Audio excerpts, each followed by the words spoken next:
Civil ടെക്കിന്റെ പുതിയൊരു വീഡിയോയിലോട്ട് എല്ലാവർക്കും സ്വാഗതം. ഇന്ന് നമ്മൾ റിവിഷൻ സീരീസ് 19 ആണ് ഷെയർ ചെയ്യുന്നത്. അപ്പോൾ നമ്മൾ മൊഡ്യൂൾ 5 നമ്മൾ തിയറി ഓഫ് സ്ട്രക്ചർ എന്നുള്ള ഏരിയ ആണ് അല്ലേ. തിയറി ഓഫ് സ്ട്രക്ചർ എന്നുള്ള ഏരിയ ആണ്. നിങ്ങൾ സിലബസ് കണ്ടിട്ടുണ്ടെങ്കിൽ അറിയായിരിക്കും. സിലബസ് കാണാത്തവരാണെങ്കിൽ നമ്മൾ ഓൾറെഡി ഈ ഒരു റിവിഷൻ സീരീസ് ഓവർസ്റ്റേഡ് ഗ്രേഡ് 1 റിവിഷൻ സീരീസ് എന്ന് പറഞ്ഞിട്ടുള്ള ഒരു സെക്ഷൻ തന്നെ നമ്മൾ പ്ലേലിസ്റ്റിൽ ആഡ് ചെയ്തിട്ടുണ്ട്. അതിൽ നോക്കിക്കഴിഞ്ഞാൽ നിങ്ങൾക്ക് സിലബസ് കാണാം. പിന്നെ ടൈം ടേബിൾ നമ്മൾ ആഡ് ചെയ്തിട്ടുണ്ട്. പക്ഷേ ടൈം ടേബിൾ നമ്മൾ ഓൾറെഡി നിങ്ങൾക്ക് സ്റ്റാർട്ട് ചെയ്യേണ്ട ഒരു ഡേറ്റ് വെച്ചിട്ടാണല്ലോ, ഒരു 90 ഡേയ്സ് വെച്ചിട്ടായിരുന്നു ടൈം ടേബിൾ നമ്മൾ ആഡ് ചെയ്തിട്ടുള്ളത്. എങ്ങനെയാണ് ടൈം ടേബിൾ പ്രിപ്പയർ ചെയ്യേണ്ടതെന്ന് അറിയാത്തവർക്ക് വേണമെങ്കിൽ അതിൽ നോക്കിയിട്ടൊന്ന് വേണമെങ്കിൽ ഉള്ളൊരു ദിവസം നിങ്ങൾക്ക് മാനേജ് ചെയ്തിട്ട് ടൈം ടേബിൾ നിങ്ങൾക്ക് പ്രിപ്പയർ ചെയ്ത് വെക്കാം. നമ്മൾ ഉണ്ടാക്കിയിട്ടുള്ള ടൈം ടേബിൾ എന്ന് പറഞ്ഞു കഴിഞ്ഞാൽ കറക്റ്റ് നിങ്ങൾക്ക് റിവിഷനും ഒക്കെ കവർ ആവുന്ന രീതിയിലായിരുന്നു. ഇനി നിങ്ങൾ നോക്കി നോക്കുക. തീരെ ഐഡിയ ഇല്ലാത്തവർ വേണമെങ്കിൽ അത് വെച്ചിട്ട് നിങ്ങൾക്കൊരു ബേസിക് ആയിട്ടുള്ള ടൈം ടേബിൾ പ്രിപ്പയർ ചെയ്തിട്ട് തന്നെ പഠിക്കാം. മാക്സിമം ടൈം ടേബിൾ കുറച്ച് ദിവസമാണെങ്കിലും ആ ഒരു ഉള്ള ദിവസത്തിൽ മാക്സിമം പോർഷൻസ് കവർ ചെയ്യാൻ ടൈം ടേബിൾ പ്രിപ്പയർ ചെയ്ത് തന്നെ പഠിക്കാൻ നോക്കുക. അല്ലാണ്ട് നമ്മൾ സർവേയിൽ പഠിച്ചിട്ടുണ്ടല്ലേ, working from whole to part whole എന്ന് പറഞ്ഞിട്ടുള്ള രീതിയിൽ അതുപോലെ ആയപ്പോൾ നമ്മൾ ഓരോ പാർട്ടായിട്ട് പഠിച്ച് അവിടെ എത്തുമ്പോഴേക്ക് നമുക്ക് ചിലപ്പോൾ നമ്മൾ ടൈം കഴിഞ്ഞു പോകും അല്ലേ. നമുക്ക് എല്ലാ ഏരിയയും കവർ ചെയ്യാൻ പറ്റില്ല. അപ്പോൾ എല്ലാവരും കറക്റ്റ് പ്ലാൻ ചെയ്ത് തന്നെ പഠിക്കാം. പിന്നെ അതുപോലെ തന്നെ നമ്മളിപ്പം റിവിഷൻ സീരീസ് മുന്നത്തെ ക്ലാസ്സിൽ നമ്മൾ എടുത്തിട്ടുണ്ടായിരുന്നു. മൊഡ്യൂൾ 5 ആണെന്ന് പറഞ്ഞു അല്ലേ. അപ്പോൾ മൊഡ്യൂൾ 5 നമ്മൾ 3ാമത്തെ ക്ലാസ് ആണിത്. ടോട്ടൽ റിവിഷൻ സീരീസിൽ 19ാമത്തെ ക്ലാസ് അല്ലേ. അപ്പോൾ നമ്മൾ ഇന്നത്തെ ക്ലാസ്സിൽ എടുക്കാൻ പോകുന്ന ഏരിയ എന്ന് പറഞ്ഞാൽ സ്ട്രെസ്. നമ്മൾ കഴിഞ്ഞ ക്ലാസ്സിൽ സിമ്പിൾ സ്ട്രെസ് ആൻഡ് സ്ട്രെയിൻ പറഞ്ഞു അല്ലേ. അതിൻ്റെ കണ്ടിന്യൂഷൻ തന്നെയായിട്ട് വരുന്ന ഹുക്സ് ലോ ആണ് നമ്മൾ ഇന്ന് എടുക്കാൻ പോകുന്നത്. ഹുക്സ് ലോയും പിന്നെ ഇലാസ്റ്റിക് കോൺസ്റ്റന്റും പിന്നെ നമ്മൾ ബെൻഡിങ് അല്ലേ, ഷിയർ ഫോഴ്സും ബെൻഡിങ് മൊമെന്റ് എന്നുള്ള രീതിയിൽ ആ ഒരു ഏരിയ ആണ് bending moment and shear force diagram അല്ലേ. അതുമാണ് നോക്കുന്നത്. Bending moment and shear force diagram ആണ് നമ്മൾ നോക്കുന്നത്. BM ആൻഡ് SFD അല്ലേ. അപ്പോൾ അതാണ് നമ്മൾ ഇന്നത്തെ ക്ലാസ്സിൽ നോക്കുന്നത്. അപ്പോൾ കഴിഞ്ഞ ക്ലാസ് നിങ്ങൾ കണ്ടിട്ട് തന്നെ വരും കേട്ടോ. കാരണം നമ്മൾ കഴിഞ്ഞ ക്ലാസ്സിൽ simple stress and strain start ചെയ്തിട്ടുണ്ട്. അതിൻ്റെ കണ്ടിന്യൂഷൻ തന്നെയാണ് നമ്മൾ ഒരു റിവിഷൻ സീരീസ് എടുക്കുന്നത്. റിവിഷൻ സീരീസ് ആണ് കേട്ടോ, അല്ലാണ്ട് നമ്മൾ ക്ലാസ് ആയിട്ടല്ല, നമ്മൾ സിലബസിലുള്ള ഏരിയാസ് കവർ ചെയ്യുന്നതാണ് പറഞ്ഞിട്ടുള്ളത്. അപ്പോൾ നിങ്ങൾ ഓരോ മൊഡ്യൂൾസും കണ്ടിന്യൂസ് ആയിട്ട് തന്നെ കാണാൻ നോക്കുക. പിന്നെ ബിൽഡിംഗ് മെറ്റീരിയൽ ഒക്കെ ആണെങ്കിൽ നിങ്ങൾക്ക് ഓരോ ഏരിയ എന്നുള്ള രീതിയിൽ നോക്കിയിട്ട് കവർ ചെയ്താൽ മതി അല്ലേ. അപ്പം ഈ ഒരു TS തിയറി ഓഫ് സ്ട്രക്ചർ എന്നുള്ളത് നിങ്ങൾ കറക്റ്റ് ആ ഒരു ഓരോ ക്ലാസ്സസ് വെച്ച് കാണുന്നതായിരിക്കും കുറച്ചുകൂടെ നല്ലത്. നിങ്ങൾക്ക് നിങ്ങളായിട്ടുള്ള ഒപ്പീനിയൻ വെച്ചിട്ട് ചെയ്യാം. ഞാൻ എൻ്റെ ഒരു ഒപ്പീനിയൻ പറഞ്ഞേ ഉള്ളൂ. ഓക്കെ, അപ്പോൾ നമുക്ക് ക്ലാസ്സസിലേക്ക് സ്റ്റാർട്ട് ചെയ്യാം അല്ലേ. അതുപോലെ നമ്മൾ ക്ലാസ്സസ് ഷെഡ്യൂൾ ചെയ്തത് പ്രകാരമാണ് നിങ്ങൾക്ക് ക്ലാസ് അവൈലബിൾ ആവുക. മുന്നേ നിങ്ങൾക്ക് ക്ലാസ് വേണമെന്നുണ്ടെങ്കിൽ നിങ്ങൾ പ്ലേലിസ്റ്റിൽ പോയി കഴിഞ്ഞാൽ നിങ്ങൾക്ക് നമ്മൾ ഓൾറെഡി ഷെഡ്യൂൾ ചെയ്ത് വെച്ചിട്ടുള്ള ക്ലാസ്സസ് കാണാൻ പറ്റും. അതിൽ നിങ്ങൾക്ക് വേണമെങ്കിൽ മെമ്പർഷിപ്പ് എടുത്തിട്ട് മാത്രമേ കാണാൻ പറ്റുള്ളൂ. അപ്പോൾ നിങ്ങൾക്ക് നോക്കിയാൽ നിങ്ങൾക്ക് തീരുമാനിച്ചിട്ട് എടുക്കാം. അല്ല എന്നുണ്ടെങ്കിൽ നമ്മളെ ക്ലാസ്സസ് മൺഡേ, വെനസ്ഡേ, ഫ്രൈഡേ എന്നുള്ള രീതിയിൽ അപ്ലോഡ് ചെയ്യുന്നതായിരിക്കും. എന്തായാലും എക്സാമിൻ്റെ മുന്നേ നമ്മൾ ക്ലാസ്സസ് നിങ്ങൾക്ക് അവൈലബിൾ ആക്കും. പക്ഷെ നിങ്ങൾക്ക് മുന്നേ കംപ്ലീറ്റ് ചെയ്ത് തീർത്ത് റിവിഷനൊക്കെ വേണമെന്നുണ്ടെങ്കിൽ നിങ്ങൾ അതിൽ നിങ്ങൾക്ക് പ്ലേലിസ്റ്റിൽ നോക്കുക ഏതൊക്കെ ക്ലാസ്സസ് ആണ് നിങ്ങൾക്ക് വേണ്ട. ഏതെങ്കിലും ക്ലാസ്സസ് ഉണ്ടെങ്കിൽ കറക്റ്റ് ഒരു മാസമാണെങ്കിൽ ഒരു മാസം മെമ്പർഷിപ്പ് എടുത്തിട്ട് നിങ്ങൾ ചെയ്ത് നോക്കുക. നിങ്ങൾക്ക് വേണമെങ്കിൽ മാത്രം, മെമ്പർഷിപ്പ് എടുക്കാത്തവർക്കും ക്ലാസ് അവൈലബിൾ ആവുന്നതാണ്. ജസ്റ്റ് നിങ്ങൾക്കൊരു ഇൻഫർമേഷൻ എന്നുള്ള രീതിയിൽ പറഞ്ഞേ ഉള്ളൂ. ഓക്കെ, അപ്പോൾ നമുക്ക് ഇന്നത്തെ ക്ലാസ് പറഞ്ഞിട്ടുണ്ടായിരുന്നത് ഹുക്സ് ലോ, അതുപോലെ തന്നെ ഇലാസ്റ്റിക് കോൺസ്റ്റന്റും bending moment and shear force diagram ആണ് അല്ലേ. അപ്പോൾ നമ്മളെ സിലബസിലും ആ ഒരു കാര്യങ്ങൾ തന്നെ എടുത്ത് പറഞ്ഞിട്ടുണ്ട്. ബാക്കി സെൻറ്റർ ഓഫ് ഗ്രാവിറ്റി ഇതൊക്കെ നമ്മൾ ഓൾറെഡി എടുത്തു കഴിഞ്ഞു അല്ലേ. ഇലാസ്റ്റിക് കോൺസ്റ്റൻസ് അത് നമുക്ക് ഇന്നത്തെ ക്ലാസ്സിൽ എടുക്കാനുണ്ട്. അപ്പോൾ അതാണ് നമ്മളിന്ന് പറയുന്നത്. ഓക്കെ, അപ്പോൾ നമുക്ക് ഇന്നത്തെ ക്ലാസ്സിൽ പറ്റുകയാണെങ്കിൽ ഇതുപോലെ തന്നെ സ്ട്രെസ് സ്ട്രെയിൻ കേവും നമുക്ക് നോക്കാം. അതുപോലെ തന്നെ ബാക്കി നമുക്ക് നോക്കാനുള്ളത് യങ്സ് മോഡുലസ്, ഹുക്സ് ലോ, പിന്നെ അതുപോലെ ഈ ഒരു ഏരിയ അല്ലെ, ഈ ഒരു കംപ്ലീറ്റ് ഏരിയ നമുക്കൊന്ന് നോക്കാം. അപ്പോൾ സിലബസ് എല്ലാവരും കണ്ടിട്ടുണ്ടാവുമെന്ന് വിചാരിക്കുന്നു. അപ്പോൾ നമ്മളെ ക്ലാസ് സ്റ്റാർട്ട് ചെയ്യാം അല്ലേ. ക്ലാസ് സ്റ്റാർട്ട് ചെയ്യുന്ന സമയത്ത് ഫസ്റ്റ് നമുക്ക് സ്ട്രെസ് സ്ട്രെയിൻ കേവ് ആണ് നോക്കാനുള്ളത്. സ്ട്രെസ് സ്ട്രെയിൻ കേവിൽ എന്താണ് സ്ട്രെസ്, എന്താണ് സ്ട്രെയിൻ എന്നൊക്കെ നമ്മൾ പറഞ്ഞു. സ്ട്രെസ് എന്ന് പറഞ്ഞു കഴിഞ്ഞാൽ ലോഡ് ബൈ ഏരിയ അല്ലേ വരുന്നത്. സിമ്പിളായിട്ട് പറയുകയാണെങ്കിൽ സ്ട്രെയിൻ എന്ന് പറഞ്ഞു കഴിഞ്ഞാൽ change in length by original length എന്നൊക്കെ നമ്മൾ പറഞ്ഞിട്ടുണ്ടായിരുന്നു. അപ്പോൾ നമ്മൾ ഫസ്റ്റ് സ്ട്രെസ് സ്ട്രെയിൻ കേവ് നോക്കുകയാണെങ്കിൽ സ്ട്രെസ് സ്ട്രെയിൻ കേവ് അല്ലേ. അപ്പം സ്ട്രെസ് സ്ട്രെയിൻ കേവ് എന്ന് പറയുന്നത് എന്ത് തമ്മിലുള്ള റിലേഷൻ ആണെന്ന് നിങ്ങൾക്ക് അറിയോ? എന്താണ് സ്ട്രെസ് സ്ട്രെയിൻ കേവിന്റെ റിലേഷൻ? എന്ത് തമ്മിലുള്ള റിലേഷൻ ആണ് വരുന്നത്? സ്ട്രെസ് സ്ട്രെയിൻ കേവ് എന്ന് പറഞ്ഞു കഴിഞ്ഞാൽ relation between stress applied and strain produced in a body. അപ്പം അതാണ് സ്ട്രെസ് സ്ട്രെയിൻ കേവ് വരുന്നത്. അപ്പം നമുക്ക് ആ ഒരു സ്ട്രെസ് സ്ട്രെയിൻ കേവ് ഒന്ന് വരയ്ക്കാം അല്ലേ. അപ്പം സ്ട്രെസ് സ്ട്രെയിൻ കേവ് വരയ്ക്കുകയാണെങ്കിൽ ഇവിടെ നമുക്ക് സ്ട്രെസ് കൊടുക്കാം, ഇവിടെ നമുക്ക് സ്ട്രെയിൻ എന്ന് കൊടുക്കാം അല്ലേ, സ്ട്രെയിൻ. പിന്നെ നമ്മൾ കേവ് നമുക്കൊന്ന് വരച്ചാൽ ഇതേ രീതിയിലാണല്ലോ ഉണ്ടാവുക. സ്ട്രെസ് സ്ട്രെയിൻ കേവ് വരയ്ക്കുന്ന സമയത്ത് ഇതേ രീതിയിലാണ് നമ്മൾ ഈ ഒരു കേവ് ഉണ്ടാവുക അല്ലേ. നമുക്ക് ഓരോ പോയിന്റ് മാർക്ക് ചെയ്യുകയാണെങ്കിലും ഫസ്റ്റ് പോയിന്റ് വരുന്നത് ഇവിടെ അല്ലേ. ഈ ഒരു പോയിന്റ് എന്ന് പറയുന്നത് പ്രൊപ്പോർഷണാലിറ്റി ലിമിറ്റ് ആണ് അല്ലേ. നമുക്ക് എന്തൊക്കെയാണെന്ന് പറയാം. ജസ്റ്റ് ഞാൻ പോയിന്റ് മാർക്ക് ചെയ്യാം. ഇവിടെ എ എന്ന് പറഞ്ഞ മാർക്ക് ചെയ്യുകയാണെങ്കിൽ പ്രൊപ്പോർഷണാലിറ്റി ലിമിറ്റ് അല്ലേ. ഈ ഒരു പോയിന്റ് ആണ് പ്രൊപ്പോർഷണാലിറ്റി ലിമിറ്റ് എന്ന് പറയുന്നത്. നെക്സ്റ്റ് പോയിന്റ് ബി എന്ന് പറഞ്ഞ മാർക്ക് ചെയ്യുകയാണെങ്കിൽ എലാസ്റ്റിക് ലിമിറ്റ്. പിന്നെ തേർഡ് പോയിന്റ് സി എന്ന് പറഞ്ഞ് നമുക്ക് മാർക്ക് ചെയ്യാം അല്ലേ. സി എന്ന് പറഞ്ഞ് നമ്മൾ മാർക്ക് ചെയ്യുന്നത് ഇവിടെയാണ്. നമ്മൾ സി എന്ന് പറഞ്ഞ് മാർക്ക് ചെയ്യുന്നത് ഇവിടെയാണ്. ഇത് വരുന്നത് അപ്പർ ഈൽഡ് പോയിന്റ് ആണ് കേട്ടോ. അപ്പർ ഈൽഡ് പോയിന്റ് ആണ്. പിന്നെ ഡി എന്ന് പറഞ്ഞാൽ ഡി നമുക്ക് ഇതിൻ്റെ താഴെ തന്നെ മാർക്ക് ചെയ്യാം. ഇവിടെ നമുക്ക് മാർക്ക് ചെയ്യാം ഡി എന്ന് പറഞ്ഞു കഴിഞ്ഞാൽ ലോവർ ഈൽഡ് പോയിന്റ് ആണ് വരിക. Upper yield point, lower yield point. പിന്നെ A B C D E എന്ന് പറയുന്നത് ഇ എന്ന് പറഞ്ഞുള്ള പോയിന്റ് നമ്മൾ മാർക്ക് ചെയ്യുന്നത് ഇവിടെയാണ്. ഇ എന്ന് പറയുന്നത് ഇവിടെ നമ്മൾ മാർക്ക് ചെയ്യുകയാണെങ്കിൽ എന്താണ് ഇ എന്ന് പറയുന്നത്? അൾട്ടിമേറ്റ് പോയിന്റ് ആണ് കേട്ടോ. അൾട്ടിമേറ്റ് പോയിന്റ് ആണ് വരുന്നത് ഈ അൾട്ടിമേറ്റ് പോയിന്റ്. പിന്നെ ലാസ്റ്റ് വരുന്ന പോയിന്റ് എന്താണ്? ഫെയിലിയർ ആയിരിക്കും അല്ലേ. ലാസ്റ്റ് ഫെയിലിയർ വരുന്നത് ഇവിടെയാണ്. ഈ ഒരു പോയിന്റിലേക്ക് നമ്മൾ എടുക്കുകയാണെങ്കിൽ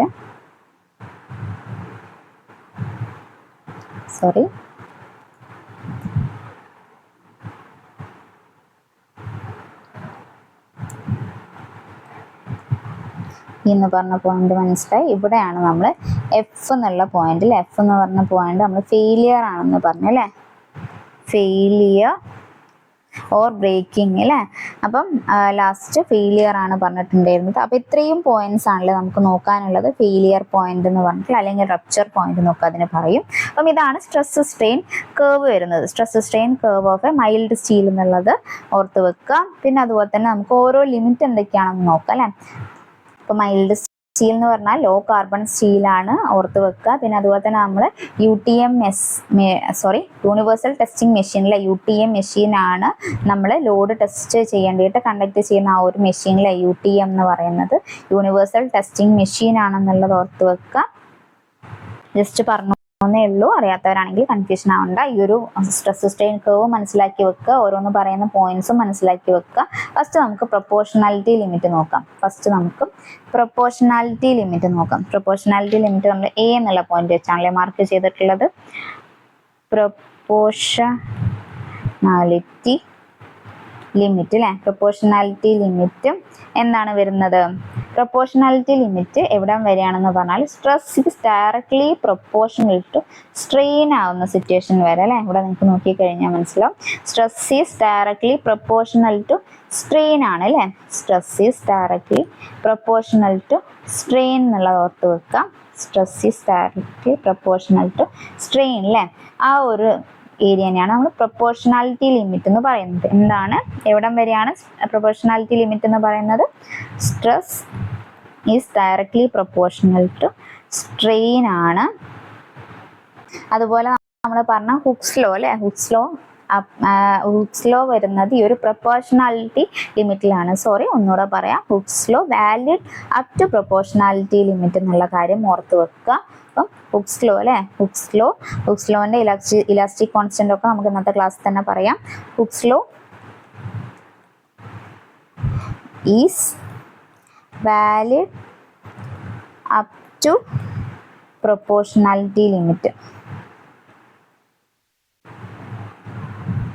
ലിമിറ്റ് അല്ലേ. ഇവിടെ പിക്ചറിൽ ഈ ഒരു പ്രൊപ്പോർഷണാലിറ്റി ലിമിറ്റ് വരുന്നത് OA ആണ് അല്ലേ. O എന്നുള്ള പോയിന്റ് നിങ്ങളിവിടെ കാണുന്നുണ്ടാവും. O to A വരെയാണ് പ്രൊപ്പോർഷണാലിറ്റി ലിമിറ്റ് വരുന്നത്. എന്താണ് പ്രൊപ്പോർഷണാലിറ്റി ലിമിറ്റ് എന്ന് പറഞ്ഞു കഴിഞ്ഞാൽ stress is directly proportional to strain ആവുന്ന സിറ്റുവേഷൻ ആയിരിക്കും അല്ലേ. അപ്പം ഈ ഒരു OA എന്ന് പറയുന്നത് ഒരു സ്ട്രെയിറ്റ് ലൈൻ ആയിരിക്കും, അല്ലേ. അപ്പോൾ stress is directly proportional to strain ആവുന്ന സിറ്റുവേഷനിൽ സ്ട്രെയിറ്റ് ലൈൻ ആയിരിക്കില്ല ഉണ്ടാവുക. അപ്പം ഹുക്സ് ലോ അപ്ലൈഡ് വിത്തിൻ ഈ ഒരു പ്രൊപ്പോർഷണാലിറ്റി ലിമിറ്റ് ആണെന്നുള്ളതും കൂടെ മനസ്സിലാക്കി വെക്കുക. ഇനി നമുക്ക് നെക്സ്റ്റ് നോക്കാനുള്ളത് അല്ലേ. നെക്സ്റ്റ് നമുക്ക് ഏതാണ്? B ആണല്ലേ മാർക്ക് ചെയ്തിട്ടുള്ളത്. B എന്ന് പറഞ്ഞാൽ എന്താണ്? ഇലാസ്റ്റിക് ലിമിറ്റ് ആണ്. B എന്ന് പറഞ്ഞാൽ ഇലാസ്റ്റിക് ലിമിറ്റ് ആണ്. EL ഞാൻ ഷോർട്ട് ആക്കി എഴുതിയിട്ടുണ്ട്. അപ്പം എന്താണ് ഈ ഒരു എലാസ്റ്റിക് ലിമിറ്റിൽ എന്താണ്? ഇലാസ്റ്റിക് ലിമിറ്റിൽ വരുന്ന സമയത്ത് ഈ ഒരു അപ് ടു B വരെ മെറ്റീരിയൽ എന്ന് പറയുന്നത് ഇലാസ്റ്റിക് ആയിരിക്കും. അപ്പൊ ഇലാസ്റ്റിക് എന്താണ് പ്രോപ്പർട്ടി നമ്മൾ പറഞ്ഞിട്ടുണ്ടായിരുന്നല്ലോ. അപ്പം ഈ ഒരു ഇലാസ്റ്റിസിറ്റി എന്ന് പറഞ്ഞു കഴിഞ്ഞാൽ എന്താണ്? നമ്മളൊരു ഡിഫോർമേഷൻ കൊടുത്തു കഴിഞ്ഞിട്ട് അത് റിമൂവ് ചെയ്ത് കഴിഞ്ഞാൽ അതിന്റെ ഒറിജിനൽ പൊസിഷനിലേക്ക് എത്താൻ പറ്റും അല്ലേ. അപ്പം ആ ഒരു ലിമിറ്റാണ് നമ്മൾ പ്രോപ്പർട്ടി പറഞ്ഞ സമയത്ത് കഴിഞ്ഞ റിവിഷൻ സീരീസ് പറഞ്ഞിട്ടുണ്ടായിരുന്നു അല്ലേ. അപ്പം ആ ഒരു പ്രോപ്പർട്ടിയാണ് ഇവിടെ പറയുന്നത്. മെറ്റീരിയൽ ഈസ് ഇലാസ്റ്റിക് എന്നുള്ളത് ഓർത്ത് വെക്കുക. ഈ ഒരു ഇലാസ്റ്റിക് ലിമിറ്റിൽ മെറ്റീരിയൽ ഈസ് ഇലാസ്റ്റിക് ആയിരിക്കും. അപ്പം അതുപോലെ തന്നെ ഇതൊരു സ്ലൈറ്റ്ലി കേർവ്ഡ് ആയിട്ടാണല്ലേ വരുന്നത്. ഒരു സ്ലൈറ്റ്ലി നമ്മളിപ്പോൾ വരച്ച സമയത്തുള്ളതാണ്, ഒരു സ്ലൈറ്റ്ലി കേർവ് ആണെന്നുള്ളത് മനസ്സിലാക്കി വെക്കുക. നമ്മൾ വരയ്ക്കുന്ന സമയം നിങ്ങൾ ഗൂഗിളിൽ ഇതിൻ്റെ ഒരു കറക്റ്റ് ഒരു പിക്ചർ സെർച്ച് ചെയ്ത് കഴിഞ്ഞാൽ കറക്റ്റ് മനസ്സിലാവും. സ്ലൈറ്റ്ലി കേർവ്ഡ് ആയിട്ടായിരിക്കും ഉണ്ടാവുക. ഏതാണ് ലൈന് വരുന്നത്? AB ആണ് അല്ലേ. ആദ്യം OA പറഞ്ഞു, പിന്നെ AB പറഞ്ഞു. അപ്പൊ അതുപോലെ തന്നെ ഹുക്സ് ലോ നോട്ട് വാലിഡ് കേട്ടോ. ഈ ഒരു സിറ്റുവേഷനിൽ Hooke's law valid up to proportionality limit എന്ന് പറഞ്ഞു. അപ്പൊ നമുക്കിത് എടുത്ത് പറയേണ്ട ആവശ്യമില്ല, എന്നാലും പറയാണ് ഹുക്സ് ലോ നോട്ട് വാലിഡ് എന്നുള്ളത് മനസ്സിലാക്കി വെക്കാം. അപ്പൊ നമുക്ക് നെക്സ്റ്റ് നോക്കാനുള്ളത് ഏതാണ്? അപ്പർ ഈൽഡ് പോയിന്റ് അല്ലേ. അപ്പർ ഈൽഡ് പോയിന്റ് നമ്മളിവിടെ ഏതാണ് മാർക്ക് ചെയ്ത് വെച്ചിട്ടുള്ളത്? C അല്ലേ. അപ്പർ ഈൽഡ് പോയിന്റ് ഇതാണ്. അപ്പർ ഈൽഡ് പോയിന്റ് നമുക്ക് നോക്കിയാലോ. അപ്പർ ഈൽഡ് പോയിന്റ് അല്ലേ. അപ്പർ ഈൽഡ് പോയിന്റ് C ആണ് നമ്മൾ ഡിനോട്ട് ചെയ്തിട്ടുള്ളത്. അപ്പർ ഈൽഡ് പോയിന്റ് എന്ന് പറഞ്ഞു കഴിഞ്ഞാൽ എന്താണ്? അത് yield point resistance of the material suddenly drops down അല്ലേ. അപ്പം നോട്ട് സ്റ്റേബിൾ ആയിട്ടായിരിക്കും. അപ്പൊ നിങ്ങൾക്ക് നോക്കാം അല്ലെ, സഡൻലി താഴത്തോട്ടേക്ക് ഡ്രോപ്സ് ഡൗൺ ആണെന്നുള്ളത് മനസ്സിലാക്കി വെക്കുക. അപ്പം എന്താണ് ഈ ഒരു അപ്പർ ഈൽഡ് പോയിന്റിൽ മനസ്സിലാക്കേണ്ട ഒരു കാര്യം എന്ന് പറഞ്ഞു കഴിഞ്ഞാൽ നോട്ട് സ്റ്റേബിൾ ആണ് അല്ലേ. നോട്ട് സ്റ്റേബിൾ എന്നാണ് മനസ്സിലാക്കേണ്ടത്. പിന്നെ അതുപോലെ തന്നെ yield point resistance of the material suddenly drops down അല്ലേ.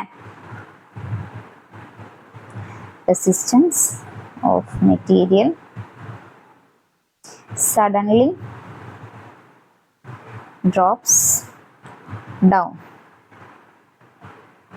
പിന്നെ നമുക്ക് ലോവർ ഈൽഡ് പോയിന്റ് നോക്കണം. ലോവർ ഈൽഡ് പോയിന്റ് എന്ന് പറയുന്നത് D ആണ് അല്ലേ. ലോവർ ഈൽഡ് പോയിന്റ് അല്ലേ. ഇതാണ് ലോവർ ഈൽഡ് പോയിന്റ് വരുന്നത്. അപ്പം ലോവർ ഈൽഡ് പോയിന്റ് നമ്മൾ മാർക്ക് ചെയ്തിട്ടുള്ളത് പിങ്ക് കളർ വെച്ചിട്ടാണ് D. ലോവർ ഈൽഡ് പോയിന്റ് എടുക്കുകയാണെങ്കിൽ ലോവർ ഈൽഡ് പോയിന്റ് അല്ലേ. ഈൽഡ് സോൺ ആണെന്നുള്ളത് മനസ്സിലാക്കി വെക്കുക. അപ്പം D അല്ലേ, CD ആണ് വരുന്നത്. CD ആണ് ലോവർ ഈൽഡ് പോയിന്റ് വരുന്നത്. ഈൽഡ് സോൺ എന്നുള്ളത് നോക്കുക. അധികം ഇതിൽ പ്രൊപ്പോർഷണാലിറ്റി ലിമിറ്റും ഇലാസ്റ്റിക് ലിമിറ്റും ഒക്കെയാണ് ഇമ്പോർട്ടൻ്റ് ആയിട്ട് നോക്കാനുള്ളത്. അപ്പോൾ നമ്മൾ ജസ്റ്റ് പറയുന്നേ ഉള്ളൂ. പിന്നെ അൾട്ടിമേറ്റ് സ്ട്രെസ് അല്ലേ, നമ്മൾ നെക്സ്റ്റ് പറഞ്ഞിട്ടുണ്ടായിരുന്നത് അൾട്ടിമേറ്റ് സ്ട്രെസ് ആണ്. ഏതാണ്? ഈ ഒരു E എന്ന് പറഞ്ഞിട്ടുള്ള പോയിന്റിൽ ഇതാണ് അൾട്ടിമേറ്റ് സ്ട്രെസ് നമ്മൾ എടുത്തിട്ടുണ്ടായിരുന്നത്.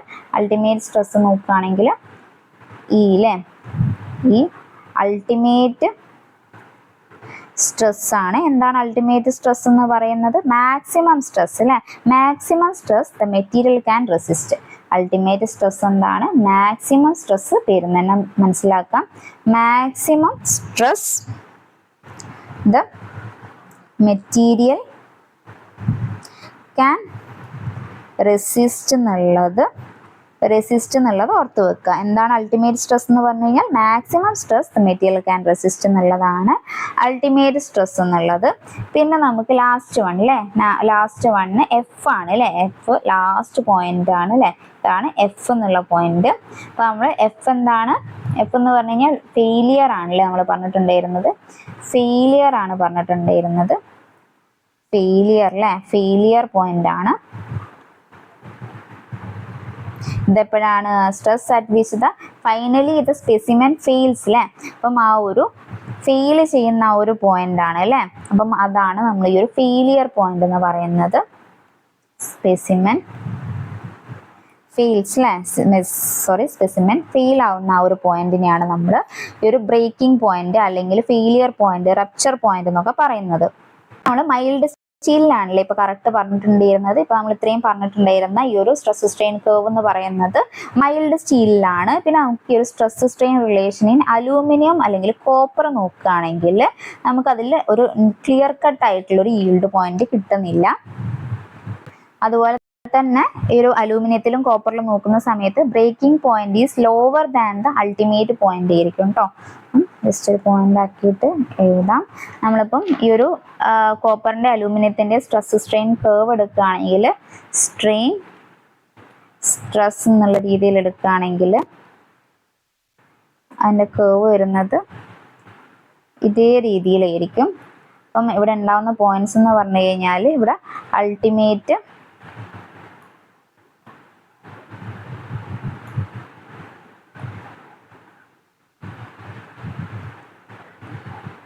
ഇവിടെ നമുക്ക് അൾട്ടിമേറ്റ് പോയിന്റ് ഉണ്ടാവും, അൾട്ടിമേറ്റ് പോയിന്റ്, പിന്നെ ബ്രേക്കിംഗ് പോയിന്റ്, പിന്നെ ഇവിടെ പ്രൂഫ് സ്ട്രെസ്.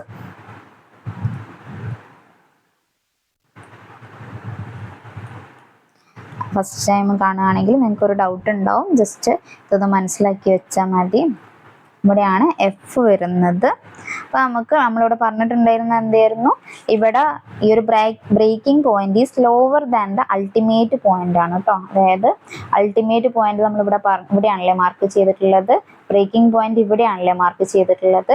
അപ്പോൾ നമുക്ക് സ്ട്രെസ് സ്ട്രെയിൻ റിലേഷനിൽ അലൂമിനിയം ഓർ കോപ്പർ നോക്കുകയാണെങ്കിൽ breaking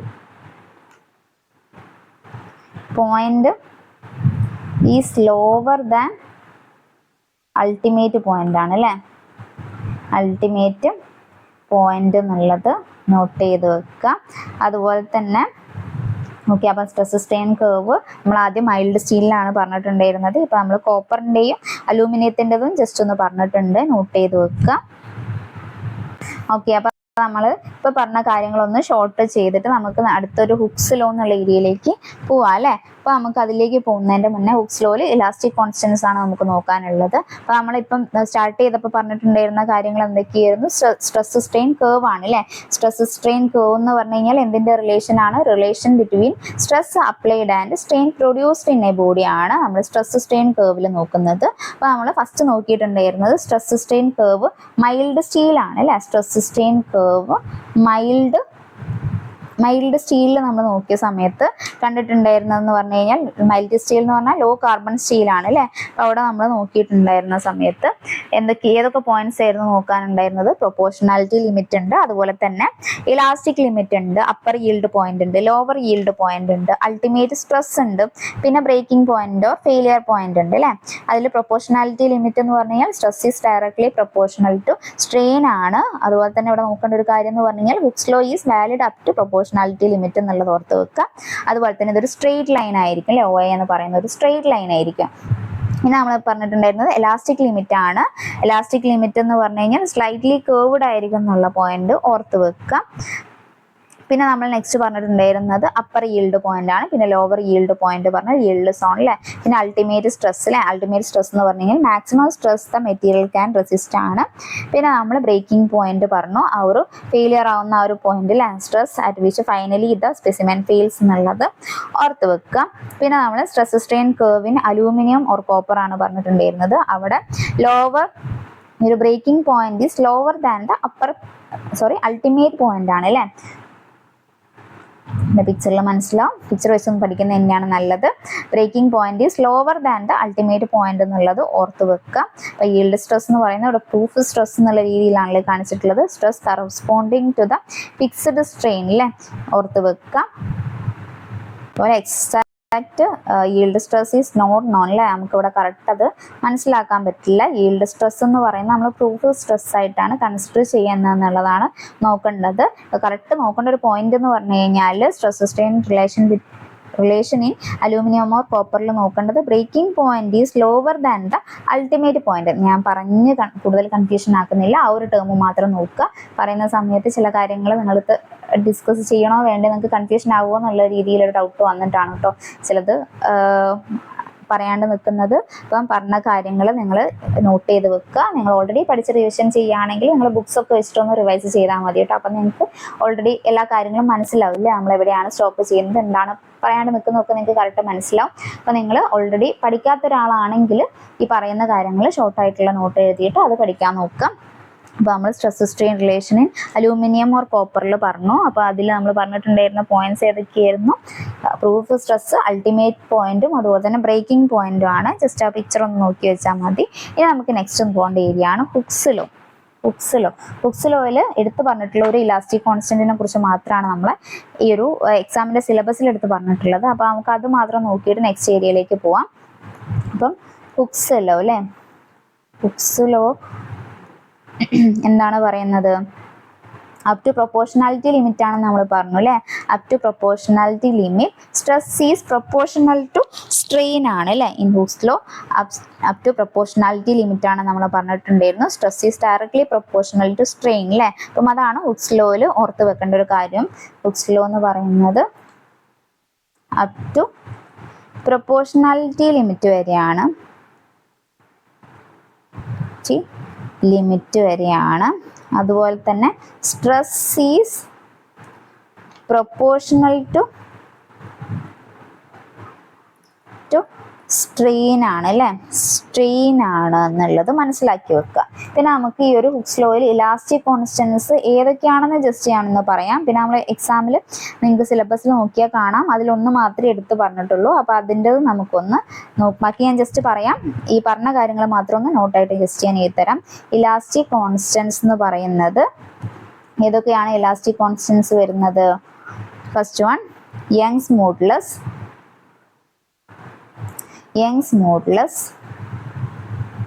or modulus of elasticity അല്ലേ. പിന്നെ സെക്കൻഡ് വൺ ഏതാണ് നമുക്ക് നോക്കാനുള്ളത്? സെക്കൻഡ് വൺ നോക്കാനുള്ളതാണ് റിജിഡിറ്റി മോഡുലസ്.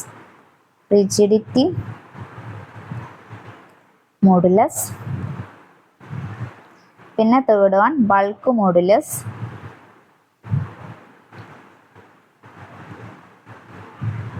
പിന്നെ പോയിസൺസ് റേഷ്യോ അല്ലേ, പോയിസൺസ് റേഷ്യോ. നമുക്ക് എലാസ്റ്റിക് കോൺസ്റ്റന്റിൽ ഫസ്റ്റ് നമ്മളിപ്പം Young's modulus or modulus of elasticity പറഞ്ഞു അല്ലേ. അപ്പോൾ യങ്സ് മോഡുലസ് ഓഫ് ഇലാസ്റ്റിസിറ്റിൻ്റെ ആ ഒരു ഇക്വേഷൻ പോലെയാണ് അവിടെ ഇമ്പോർട്ടൻ്റ് ആയിട്ട് ഓർത്ത് വെക്കേണ്ട ഒന്ന്. Young's modulus or modulus of elasticity. അപ്പോൾ നമ്മൾ അതിൻ്റെ കേവും കാര്യങ്ങളൊന്നും വരയ്ക്കുന്നില്ല. അപ്പോൾ നമുക്ക് ഇതിൻ്റെ പോയിന്റ് മാത്രം പറയാം. എന്താണ് യങ്സ് മോഡുലസ് ഓഫ് ഇലാസ്റ്റിസിറ്റി എന്ന് പറഞ്ഞു കഴിഞ്ഞാൽ ratio of linear stress to linear strain ആണ് കേട്ടോ. എന്താണ് ratio of linear stress to linear strain ആണെന്നുള്ളത് ഓർത്ത് വെക്കുക. അപ്പം ഇത് ഒരു ഇക്വേഷൻ ആയിട്ടുള്ള രീതിയിൽ തന്നെ നോക്കുക കേട്ടോ. Normal stress to normal strain എന്നുള്ള രീതിയിൽ പറയും. അപ്പോൾ നമ്മൾ ഇക്വേഷൻ ആയിട്ട് നോക്കുകയാണെങ്കിൽ Young's modulus is equal to linear stress divided by linear strain അല്ലേ. ഇത് നോക്കി വെക്കുക, ഇമ്പോർട്ടൻ്റ് ആണ്. നമ്മൾ എക്സാമിൽ പറഞ്ഞിട്ടുള്ളതാണ് യങ്സ് മോഡുലസിൻ്റെ കാര്യം. പിന്നെ നമുക്ക് ബാക്കി പറഞ്ഞിട്ടുള്ള ഇലാസ്റ്റിക് മോഡുലസ് എന്ന് പറഞ്ഞു കഴിഞ്ഞാൽ റിജിഡിറ്റി മോഡുലസ് അല്ലെ, റിജിഡിറ്റി മോഡുലസിൽ എന്താണ് പറയുന്നത്, shear stress to shear strain ആണ് കേട്ടോ. റിജിഡിറ്റി മോഡുലസ് എന്ന് പറഞ്ഞു കഴിഞ്ഞാൽ define the ratio of shear stress to shear strain ആണ് റിജിഡിറ്റി മോഡുലസ് വരുന്നത്. ബൾക്ക് മോഡുലസ് ആണെങ്കിൽ ratio of volumetric stress to volumetric strain ആണ്. പിന്നെ അതുപോലെ തന്നെ പോയിസൺസ് റേഷ്യോ എന്ന് പറഞ്ഞു കഴിഞ്ഞാൽ ratio of lateral strain to longitudinal strain ആണെന്നുള്ളതും കൂടെ മനസ്സിലാക്കി വെക്കുക. അത് നോട്ടായിട്ട് എഴുതുന്നില്ല, നമ്മൾ ജസ്റ്റ് പറഞ്ഞു പോവാണ്. അപ്പം നിങ്ങൾക്ക് അത് അറിയുന്നവരാണെങ്കിൽ കറക്റ്റ് ആ ഒരു റിവിഷൻ എന്നുള്ള രീതിയിൽ നിങ്ങൾക്ക് മനസ്സിലായിട്ടുണ്ടാവും എന്ന് വിചാരിക്കുന്നു. ഇനി നമുക്കത് കറക്റ്റ് പറ്റുകയാണെങ്കിൽ 4 പഠിച്ചു വെക്കുക, അല്ലെങ്കിൽ അറ്റ്ലീസ്റ്റ് ഈ ഒരു നമ്മളിപ്പോൾ പറഞ്ഞിട്ടുള്ള യങ്സ് മോഡുലസിൻ്റെതെങ്കിലും പഠിച്ചു വെക്കുക. Normal stress to normal strain ആണല്ലേ നമ്മൾ പറഞ്ഞിട്ടുണ്ടായിരുന്നത്. നമ്മൾ പറഞ്ഞ കാര്യം എന്താണ്, ഹുക്സ് ലോ പറഞ്ഞിട്ടുണ്ടായിരുന്നു. ഹുക്സ് ലോ എന്ന് പറഞ്ഞു കഴിഞ്ഞാൽ എന്താണ്, ഹുക്സ് ലോ എന്ന് പറഞ്ഞു കഴിഞ്ഞാൽ up to proportionality limit stress is proportional to strain ആണ് അല്ലേ. അപ്പം അതാണ് നോക്കേണ്ടത്. പിന്നെ അതുപോലെ തന്നെ നമ്മൾ ഹുക്സ് ലോയിൽ എലാസ്റ്റിക് കോൺസ്റ്റന്റ് ആണ് പറഞ്ഞിട്ടുണ്ടായിരുന്നത്. Young's modulus or modulus of elasticity എന്ന് പറഞ്ഞു കഴിഞ്ഞാൽ linear stress to linear strain ആണ് വരുന്നത്. റിജിഡിറ്റി മോഡുലസ് എന്ന് പറഞ്ഞു കഴിഞ്ഞാൽ defined as the ratio of shear stress to shear strain ആണ്. ബൾക്ക് മോഡുലസ് ആണെങ്കിൽ volumetric stress to volumetric strain ആണ് വരുന്നത്. പോയ്സൺസ് റേഷ്യോ എന്ന് പറഞ്ഞു കഴിഞ്ഞാൽ ലാറ്ററൽ സ്ട്രെയിൻ ടു ലോഞ്ചിറ്റ്യൂഡിനൽ ആണ് വരുന്നത്, അല്ലെങ്കിൽ ലീനിയർ സ്ട്രെയിൻ എന്നൊക്കെ പറയാൻ പറ്റും. അപ്പം മനസ്സിലാക്കി വെക്കുക. അപ്പം ഇതാണ് ഇലാസ്റ്റിക് കോൺസ്റ്റൻസ് വരുന്നത്. ഇനി നമുക്ക് നെക്സ്റ്റ് നോക്കാനുള്ള ഏരിയ എന്ന് പറയുന്നത് bending moment and shear force diagram ആണ്. Bending moment and shear force diagram അല്ലെ, SFD എന്ന് എഴുതിയിട്ടുണ്ട്. Bending moment and shear force diagram അല്ലെ. അപ്പോൾ നിങ്ങൾ ഓൾറെഡി പഠിച്ചിട്ടുണ്ടാവില്ല, നിങ്ങൾ കോളേജിലൊക്കെ പഠിച്ച കാര്യം തന്നെയാണ് bending moment and shear force diagram എന്ന് പറയുന്നത്. അപ്പം അതിലുള്ള നമുക്ക് ഏരിയാസ് ഒക്കെ ഒന്ന് നോക്കിയാലോ. അപ്പോൾ നിങ്ങൾ പഠിച്ചിട്ട് വന്നിട്ട് ഇരിക്കുക, അതാകുമ്പോഴായിരിക്കും നിങ്ങൾക്ക് കുറച്ചുകൂടെ ബെറ്റർ ആയിട്ട് ഈ ഒരു ക്ലാസ് യൂസ്ഫുൾ ആവുക. ഞാൻ ബേസിക് ആയിട്ട് എന്താണ് ഷിയർ ഫോഴ്സ് ഡയഗ്രാം, എന്താണ് ബെൻഡിങ് മൊമെന്റ് ഡയഗ്രാം എന്ന് ജസ്റ്റ് ഒന്ന് പറയാം. ഷിയർ ഫോഴ്സ് ഡയഗ്രാം എന്താണ് കാണിക്കുന്നത്, shear force diagram shows the variation of value of shear force at the different sections along the length of the beam ആണ് shear force diagram കാണിക്കുന്നത്. അതുപോലെ തന്നെ bending moment diagram ആണെങ്കിലോ, bending moment diagram shows the variation of the values of bending moment at different sections along the length of the beam ആണ്. അപ്പോൾ എന്താണ് SFD എന്നും എന്താണ് BMD എന്ന് ജസ്റ്റ് ഞാനൊന്ന് എഴുതാം. അപ്പൊ എന്താണ് SFD നോക്കിയാൽ SFD ഷിയർ ഫോഴ്സ് ഡയഗ്രാം ആണ് കേട്ടോ. SFD നോക്കുകയാണെങ്കിൽ SFD ഷോസ് ദ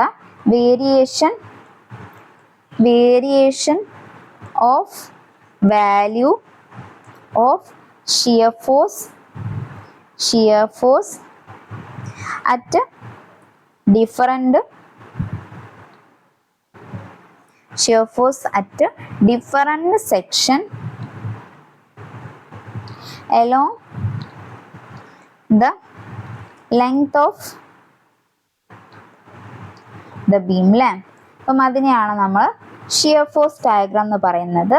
ഇനി നമുക്ക് ബെൻഡിങ് മൊമെന്റ് ഡയഗ്രാം പറഞ്ഞാലോ, BMD അല്ലേ. ബെൻഡിങ് മൊമെന്റ് ഡയഗ്രാം നോക്കുകയാണെങ്കിൽ എന്താണ് BMD എന്ന് പറഞ്ഞു കഴിഞ്ഞാൽ, BMD shows the variation of value of bending moment at different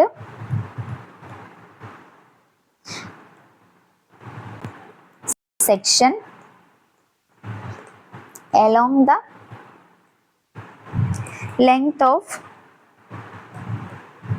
the beam അല്ലേ. അപ്പം അതാണ് BMD കാണിക്കുന്നത്.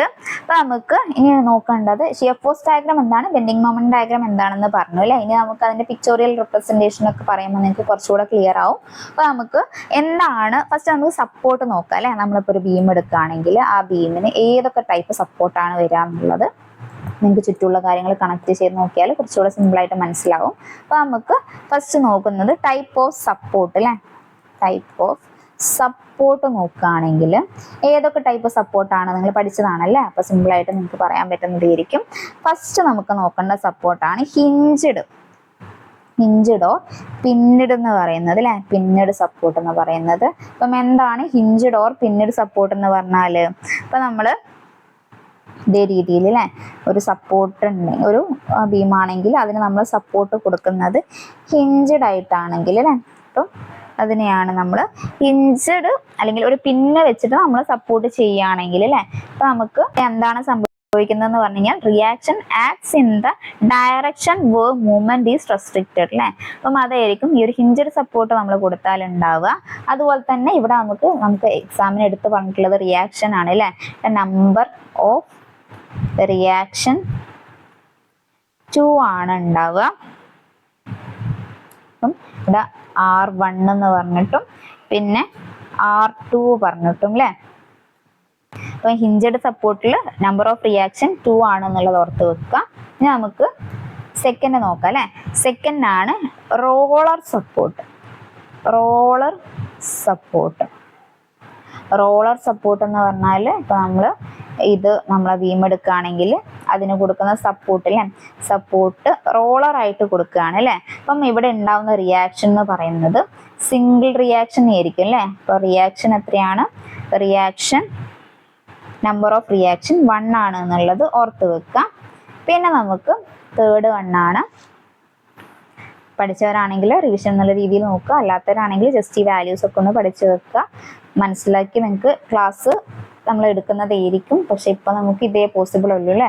നമുക്ക് കുറഞ്ഞ ടൈമിൽ മാക്സിമം ഇങ്ങനെ പറയാൻ പറ്റുള്ളൂ, അതുകൊണ്ടാണ് നമ്മളിങ്ങനെ പറയുന്നത്. ഓക്കെ, അപ്പം ഫിക്സ്ഡ് സപ്പോർട്ട് അല്ലേ, തേർഡ് 1 നോക്കാനുള്ളതാണ് ഫിക്സ്ഡ് സപ്പോർട്ട് എന്നുള്ളത്. അപ്പൊ ഫിക്സ്ഡ് സപ്പോർട്ടിൽ എങ്ങനെയാണ് ഉണ്ടാവുക? അപ്പം ഇത് നമ്മളെ ബീം എടുക്കുകയാണെങ്കിൽ അവിടെ അല്ലേ ഇതിന്റെ സപ്പോർട്ട് ഉണ്ടാകുന്നത് ഇതുപോലെ ഫിക്സഡ് ആയിരിക്കും അല്ലേ. ഫിക്സഡ് ആവുന്ന സമയത്ത് അതിന്റെ റിയാക്ഷൻ എങ്ങനെയായിരിക്കും ഉണ്ടാവുക? റിയാക്ഷൻ ഉണ്ടാവുന്നത് ഇവിടെ R1 എന്നുള്ള റിയാക്ഷൻ ഉണ്ടാവും, പിന്നെ R2 എന്നുള്ള റിയാക്ഷൻ ഉണ്ടാവും, പിന്നെ R3 എന്നുള്ള റിയാക്ഷൻ അല്ലേ, R3 എന്നുള്ള റിയാക്ഷനും ഉണ്ടാവും. അപ്പം നമ്പർ ഓഫ് റിയാക്ഷൻ 3 ആണ് കേട്ടോ ഉണ്ടാവുന്നത്. അപ്പം ഇതാണ് നമ്മളെ ബീമിൽ ഉണ്ടാവുന്ന സപ്പോർട്ടിൻ്റെതും റിയാക്ഷനും കാര്യങ്ങളും.